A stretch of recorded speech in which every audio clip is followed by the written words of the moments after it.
যেদিন স্বামী স্ত্রীকে চিনবে না, স্ত্রী স্বামীকে দেখে পালিয়ে যাবে, বন্ধু বন্ধুরে চিনবে না, পীর সাহেব মুরিদরে চিনবে না, মুরিদ পীর সাহেবরে চিনবে না, দলের কর্মী তার নেতারে চিনবে না, নেতা তার কর্মীরে চিনবে না, বন্ধু বন্ধুরে দেখে পালাবে। এই কঠিন মুহূর্তে সূর্যটা মাথার কাছে চলে আসবে, জমিনটা তামার জমিন হবে, আজকের জমিনের মতো নয়। মানুষ ঘর্মাক্ত, ক্লান্ত, শ্রান্ত মাথার মগজগুলো কানের ছিদ্র আর নাকের ছিদ্র দিয়ে বেয়ে বেয়ে পড়বে।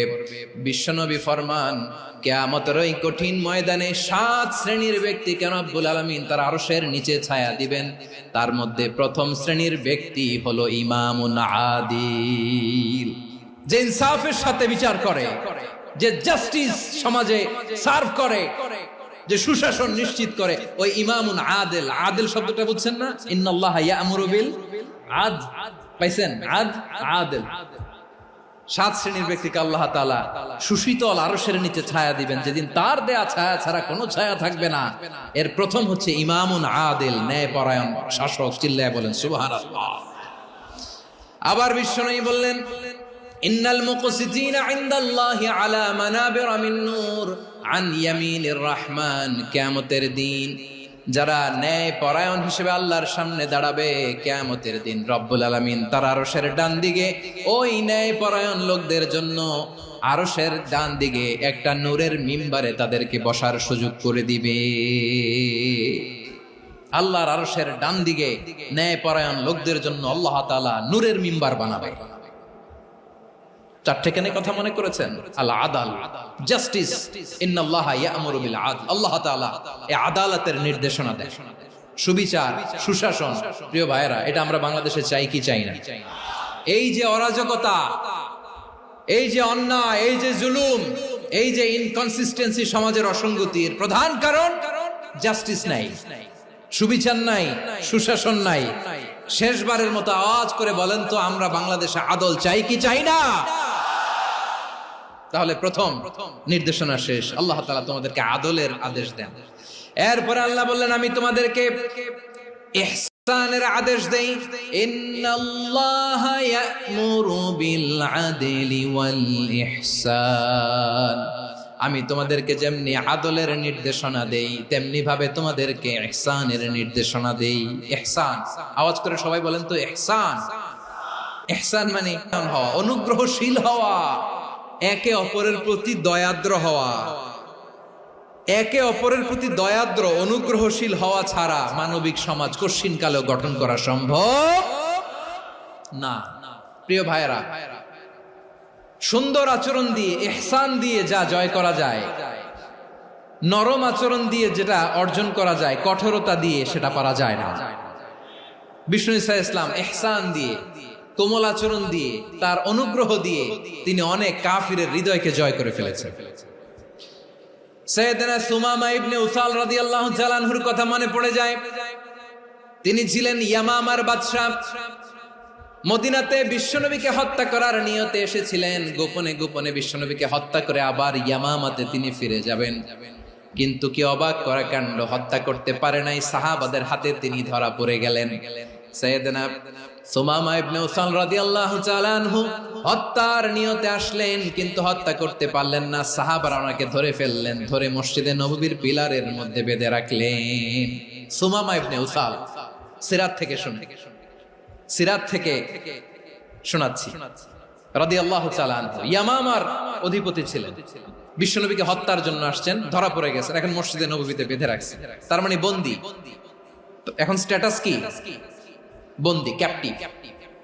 তো বিষ্ণু ঈসা ইসলাম সাহাবাদেরকে বললেন, তার খোঁজ খবর নিও, সুমামা ইবনে উসালের খোঁজ খবর নিও। সাহাবার বলেন, ইয়া রাসূলুল্লাহ, আপনাকে হত্যা করতে এসেছে, তার তো কঠিন ক্যাপিটাল পানিশমেন্ট হওয়া দরকার, কঠিন শাস্তি হওয়া দরকার। বিশ্বনবী বললেন, না, আমি যেটা জানি তোমরা সেটা জানো না, তোমরা সুমামার সাথে ভালো আচরণ করো। বিশ্বনবী সুমামার কাছে গেলেন। প্রথম দিন যে তিনি কালেমার দাওয়াত দিলেন, ইমানের দাওয়াত দিলেন, ইসলামের দাওয়াত দিলেন, রিসালাতের দাওয়াত দিলেন, আখিরাতের দাওয়াত দিলেন। পরের দিন যে বিশ্বনবী সালাতের দাওয়াত দিলেন, যাকাতের দাওয়াত দিলেন, ইসলাম কি, কিভাবে, কেমন করে পালন করতে হয় চমৎকার আর্টিকুলেট করতে শুরু করলেন। তন্ময় হয়ে সুমামা ইবনে উসাল রাদিয়াল্লাহু তাআলা আনহু বিশ্বনবীর কথাগুলো শুনতে আরম্ভ করলো। একদিন নয়, 2 দিন নয়, টানা 3 দিন বিশ্বনবী সুমামার কাছে ইসলামকে প্রেজেন্ট করেছেন, উপস্থাপন করেছেন। আওয়াজ করে বলেন, কয় দিন? 3 দিন। 3 দিন মসজিদে নববীতে বাধা। আর সাহাবীদেরকে বললেন, তার খোঁজ খবর নিও, তোমরা যে রুটি বানাও এর মধ্যে সবচেয়ে ভালো আটার রুটিটা তারে দিও, সবচেয়ে রিফাইন্ড খেজুর, যেটা পিওর খেজুর, এটা তারে দিও। আর বিশ্বনবী নিজের উট থেকে দুধ দহন করে ওনার বাড়ির এক কর্মচারীকে বলেছেন, দুধ দহন করে সুমামার জন্য নিয়ে যেও। সুবহানাল্লাহ পড়বেন না? সবাই তো অবাক, ইয়ামামা থেকে আসছে নবীকে হত্যা করতে, বিশ্বনবী দেখে তারে জামাই আদর করে। একদিন নয়, 2 দিন নয়, টানা 3 দিন বিশ্বনবী এভাবে সুমামার কাছে যেয়ে ইসলামকে প্রেজেন্ট করতে আরম্ভ করলেন, ইসলামকে উপস্থাপন করতে শুরু করলেন।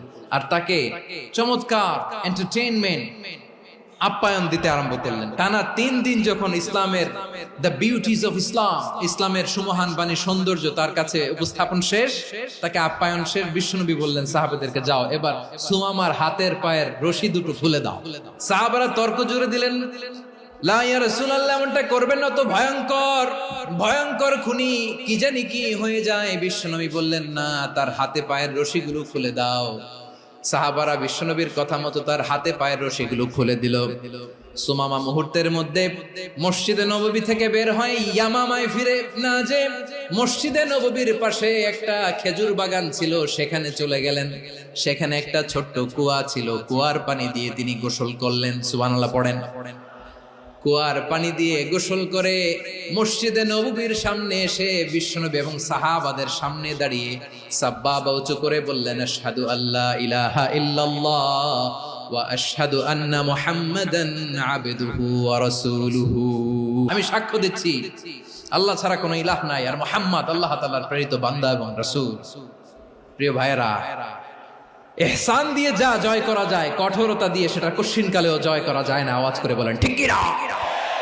এবার সুমামা দাঁড়িয়ে বলে, ওগো নবী, আমি তো কালিমা পড়ে মুসলমান হয়ে গেলাম, এবার শোনেন, এই মুহূর্তের আগে আপনার চেহারার চাইতে নিকৃষ্ট কোনো চেহারা আমার কাছে ছিল না, কিন্তু শাহাদা পাঠ করার পরে আপনার চেহারার চাইতে উত্তম শ্রেষ্ঠ কোনো চেহারা আমার কাছে আর নাই। ও নবী, আজকের দিনের আগে ইসলাম ধর্মের চেয়ে নিকৃষ্ট অপছন্দনীয় কোনো ধর্ম আমার কাছে ছিল না, কিন্তু এই মুহূর্ত থেকে ইসলামের চেয়ে সেরা শ্রেষ্ঠ পছন্দনীয় কোনো ধর্ম আমার কাছে নাই। নবী গো, আজকের দিনের আগে মদিনার চাইতে অপছন্দনীয় নিকৃষ্ট কোনো শহর আমার কাছে ছিল না, কিন্তু এই মুহূর্তের পর থেকে মদিনার চাইতে কোনো শ্রেষ্ঠ শহর আমার জানা নাই। সে ছিল গমের বড় ডিলার, গম বেচত। কি বেচত? তার গম কিনে মক্কার লোকেরা রুটি খাইতো। সে ঘোষণা দিল, আজকে থেকে মক্কাবাসীদের জন্য সব গম আমি হারাম করে দিলাম, মক্কাবাসী এখন না খেয়ে মরে। সুবহানাল্লাহ পড়বেন না? মক্কাবাসী বিশ্বনবীর কাছে আসলেন, এসে বললেন, মুহাম্মদ, আমরা তো তোমার ভাই, তোমার চাচা, তোমার ভাতিজা, তোমার আত্মীয়, তুমি সুমামারে বলো সে যেন আবার গমের সাপ্লাই মক্কার জন্য অনুমতি দিয়ে দেয়। বিশ্বনবীর অনুমতি ক্রমে সুমামা আবার মক্কাতে গম পাঠাতে শুরু করলো। পড়েন সুবহানাল্লাহ। ইহসান, ইহসান দিয়ে আপনি যেটা জয় করতে পারবেন, you can win the heart of your enemies. ইহসান দিয়ে আপনি আপনার শত্রুর হৃদয়কে জয় করতে পারবেন। এজন্য আল্লাহ বললেন, ওয়া আনফিকু ফি সাবিলিল্লাহি ওয়া লা তুলকু বিআইদিকুম ইলাত তাহলুকা ওয়া আহসিনু ইন্নাল্লাহা ইউহিব্বুল মুহসিনিন। তোমরা আল্লাহর রাস্তায় দান করবে আর নিজেরা নিজেদেরকে ধ্বংসের হাতে ঠেলে দিও না। তোমরা একে অপরের প্রতি ইহসান করবে, কারণ ইহসানকারীদেরকে আল্লাহ বড্ড ভালোবাসেন। সুবহানাল্লাহ পড়েন। আবার সূরা রহমানে আল্লাহ বললেন, হাল জাযাউল ইহসানি ইল্লাল ইহসান ফাবিআইয়ি আলা, সবাই পড়েন, ফাবিআইয়ি আলাই রাব্বিকুমা তুকাযযিবান। ইহসানের প্রতিদান হিসেবে ইহসানি হয়। বিশ্বনবী সুমামার প্রতি যেমন ইহসান করেছেন, সুমামাও ঠিক তেমন ইহসান ফিরিয়ে দিয়েছে। ঠিক কিনা বলেন? তাহলে 1 নম্বরে হচ্ছে আদ, ন্যায় বিচার। 2 নম্বরে সবাই বলেন ইহসান, সদাচরণ। ইহসান 2 ধরনের প্রিয় ভাইরা, ইহসান ফিল ইবাদা, ইহসান ফিল মুআমালা। ইহসান ফিল ইবাদা হচ্ছে একাগ্র অনুভবে ইবাদতে ডুব দেওয়া, এর নাম ইবাদতের ইহসান। সুবহানাল্লাহ পড়ুন। বিশ্বনবী বলেন ইহসান মানে কি জানো নাকি? হাদিসে জিবরিলে সাইয়েদনা জিবরিল আলাইহিস সালাম বিশ্বনবীকে বললেন আখবিরনি আনিল ইহসান। নবী আমাদেরকে বলেন ইহসান মানে কি? বিশ্বনবী বললেন আনতা আবুদাল্লাহা কাআন্নাকা তারাহু ফাইন লাম তাকুন তারাহু ফাইন্নাহু ইয়ারাক। ইহসান মানে হলো এমন ভাবে তুমি আল্লাহর সামনে নিজেকে উজাড় করে ইবাদত করবে, তুমি ভাববে তুমি আল্লাহকে দেখতে পাচ্ছ। আর এটা যদি ভাবা তোমার জন্য কঠিন হয়ে যায়, অন্তত এতটুকু তুমি ভাববা যে আল্লাহ তোমাকে দেখতে পাচ্ছেন। ঠিক কিনা বলেন? ও আমার বীর চট্টলার ভাইয়েরা, কেউ যেটা দেখে না সেটা দেখে কে? এই বিশ্বাস হৃদয়ের মধ্যে আছে? নামাজে যখন দাঁড়ান এই ফিলিংসটা আনা যাবে? এসা পর্যন্ত যে আমরা হায়াত পাবো কোনো গ্যারান্টি আছে? সবাই আওয়াজ করে বলেন গ্যারান্টি আছে? গ্যারান্টি নাই। এজন্য বিষ্ণু ইসলাম বলেছে এমন ভাবে নামাজে দাঁড়াও, ইবাদত করো, মনে করো হতে পারে এটাই আমার জীবনের শেষ নামাজ। পারফর্ম দ্য সালাহ as if this is your last and final prayer. এমন ভাবে সালাতে দাঁড়াও, ভাবো হতে পারে এটাই তোমার জীবনের শেষ নামাজ। এমন ভাবে নামাজে দাঁড়াও, ভাবো এটাই শেষ নামাজ। তাহলে নামাজে একাগ্রতা বাড়ায় দিবে কে? ফলে ইবাদতের ইহসান আমাদের অর্জিত হবে। আর মুআমালাতে ইহসান হলো, বিশ্বনবী বলেন ইন্নাল্লাহা তাবারাকা ওয়া তাআলা كتب الإحسان على كل شيء فإذا قتلتم فأحسنوا القتلة وإذا ذبحتم فأحسنوا الذبح وليحد أحدكم شفرته وليرح ذبيحته। ইহসান 2 ধরনের, আওয়াজ করে বলতে হবে কয় ধরনের? একটা হচ্ছে ইহসান ফিল ইবাদা, ইবাদতে ইহসান। ইবাদতে ইহসান কি? একাগ্র অনুভব দিয়ে ইবাদত করা, মন প্রাণ দিয়ে ইবাদত করা। আর মুআমালাতে ইহসান কি? সব কাজে, দৈনন্দিন কাজে, কর্মে, সামাজিক অ্যাক্টিভিটিতে কোমলতা প্রদর্শন করা, অনুগ্রহের সাথে সবকিছু করা। আল্লাহ তাআলা ইন্নাল্লাহা তাবারাকা ওয়া তাআলা কাতাবাল ইহসানা আলা কুল্লি শাই, তিনি সবকিছুর ব্যাপারে ইহসানকে আবশ্যক করেছেন। সবকিছু, মুমিনের সব কাজে ইহসানের পরশ থাকবে। ওয়া ইযা কাতালতুম ফাহসিনুল কিতলা, বিষ্ণুই বলেন তুমি যখন কাউকে হত্যা করো ইহসানের সাথে করো।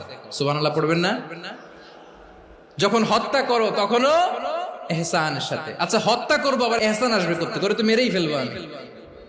আল্লাহ, ও ভাই একজন খুন করেছে, খুনি, রাষ্ট্রীয় আইনে তার শাস্তি হয়েছে ডেথ পেনাল্টি, মৃত্যুদণ্ড। এখন মৃত্যুদণ্ড দেখে আপনি যেমনি মন চায় তেমনি মারবেন লোকটারে? ওর নাক কেটে ফেলতে পারবেন?